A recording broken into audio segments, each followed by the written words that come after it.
दिल्ली में चल रहे अवैध कॉल सेंटर के खिलाफ बड़ा एक्शन लेने की तैयारी में अब क्राइम ब्रांच है। दिल्ली पुलिस कमिश्नर राकेश अस्थाना ने इस बाबत क्राइम ब्रांच को निर्देश दिए हैं। आखिर किस तरीके से यह अवैध कॉल सेंटर लोगों के साथ ठगी करते हैं और आखिर क्यों वह विदेशी लोगों को निशाना बनाते हैं, इस बारे में ज्यादा जानकारी दे रहे हैं साइबर एक्सपर्ट मोहित यादव।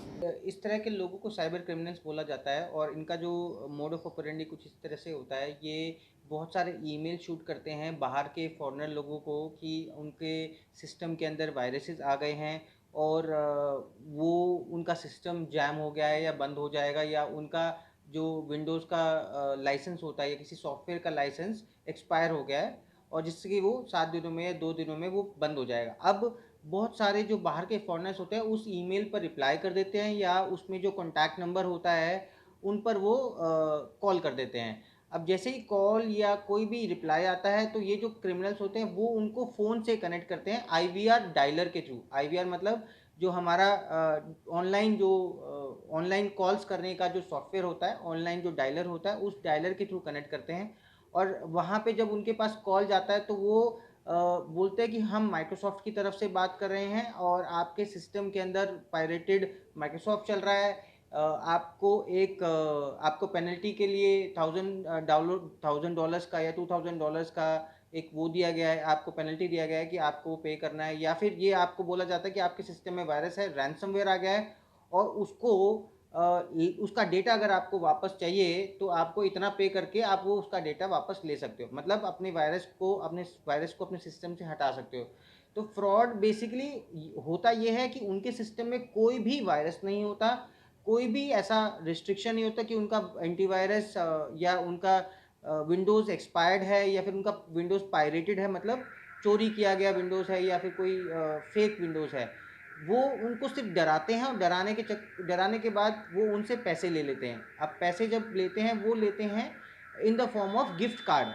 गिफ्ट कार्ड जैसे गूगल का, प्ले स्टोर का, या जितने भी गिफ्ट कार्ड के बेसिस पे वो पैसों को गिफ्ट कार्ड के अंदर डलवा देते हैं और जिससे कि उस गिफ्ट कार्ड को वो कहीं पे भी रिडीम कर लेते हैं। और ये जो पूरा प्रोसेस होता है, इस पूरे प्रोसेस में ट्रैकिंग जो होता है उसको पकड़ना बहुत मुश्किल हो जाता है। कॉल सेंटर्स जो भी जिस भी लोकेशन, जैसे आप दिल्ली है, दिल्ली एनसीआर नोएडा वाला लोकेशन है, या आप बहुत सारे ऐसे लोकेशंस हैं दिल्ली के आसपास जहाँ पे बहुत सारे इस तरह के कॉल सेंटर रनिंग है जहाँ से फ्रॉड किया जाता है। पहले भी हाल फिलहाल में भी देखा गया, बहुत सारे कॉल सेंटर्स को बस्ट किया गया। नोएडा में भी बहुत सारे कॉल सेंटर्स पकड़े गए हैं और 100 200 लोगों के साथ वो कॉल सेंटर्स चल रहे थे। वहाँ पे सिम्स इतनी मिली हैं, वहाँ पे इतने डायलर्स मिले हैं और बेसिकली पुलिस को इसमें, क्राइम ब्रांच को इसमें इसलिए इंक्लूड किया गया बिकॉज यहाँ पे अब सीवियरिटी बढ़ती जा रही है। ऐसे कॉल सेंटर्स की जो नंबर्स हैं वो बहुत तेज़ी से बढ़ रहे हैं। तो मतलब अब उनको पकड़ना, मतलब उसके लिए थोड़ी एक्सपर्टाइज चाहिए होगी, जहाँ पे क्रिमिनल किस तरह से काम करता है, किस तरह से ये साइबर के फ्रॉड्स हो रहे हैं।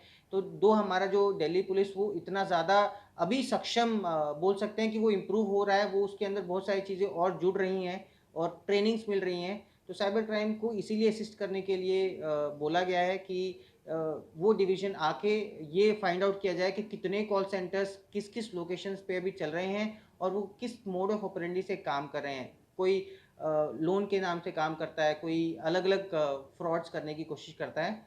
तो लोकल पुलिस का इसमें थोड़ा सा होल्ड रहता है। इन कॉल सेंटर्स के पास लोकल पुलिस कई बार विजिट भी करती है, तो वो लोकल पुलिस को वो कई बार झांसा दे देते हैं कि हमारा काम इंश्योरेंस का है, हमारा काम यहाँ पे हम ये बेचते हैं। क्योंकि हमारा जो लोकल पुलिस के साथ कॉन्टैक्ट और एक क्राइम ब्रांच की जो पुलिस होती है उसके साथ जो कॉन्टैक्ट है वो थोड़ा सा डिफरेंट रहता है। ये सुना आपने साइबर एक्सपर्ट मोहित यादव को, जिन्होंने बताया कि किस तरीके से कॉल सेंटर खोलकर विदेश में बैठे लोगों के साथ ठगी की जाती है। उन्होंने बताया कि इस तरह के मामलों में आमतौर पर लोकल पुलिस कॉल सेंटर के बारे में पता नहीं कर पाती और कॉल सेंटर वाले उन्हें बरगलाकर वापस भेज देते हैं। यही वजह है कि दिल्ली पुलिस के कमिश्नर राकेश अस्थाना ने क्राइम ब्रांच को इसकी जिम्मेदारी दी है, क्योंकि उन्हें काफ़ी जानकारी होती है और वह इस तरह के कॉल सेंटर पकड़ने में सक्षम हैं। अमित झा, ईटीवी भारत, दिल्ली।